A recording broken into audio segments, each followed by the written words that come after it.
আমি সাজাবো তোমারে বন্ধু মনের মতো কোহরে। এই শীতে বিয়ে করলে বউ সবকিছু ভেঙে দেবো। স্বপ্ন তো স্বপ্নই থাকি যাবে, তোর এই শীতেও বিয়ে হবে না।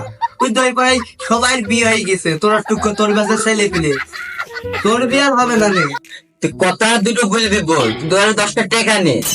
তুই কি বলছিস বিয়ে হবে না? এরকম কথা তুই বলিস না, তুই আমার 2 বছরের ছোট, তুই এসব কথা বলছিস কি জন্য? বিয়ে আমার হবে, আমার হবে। তোর বড় ভাইরা কোনো বিয়ে হইল না, তা তুই তো বিয়ে সাথ না দেখিস কি করি? তোরা বিয়ে সাথে হবে না, তোরা স্বপ্নে থাকি যাবে। থাক তুই, আমি গেলাম। বিয়ের চিন্তা বাদ দে। ওই শালার জন্য বিয়ে হয় না আমার। ওই শালা নিজেও বিয়ে করবে না, আমাকেও বিয়ে করতে দেবে না। ওই শালা আমার ওই যে নিজেও কম বলে সুখ নেবে না, আমাকেও কম বলে সুখ দেবে না। ওই শালার কাছ থেকে ঘুরে আসি।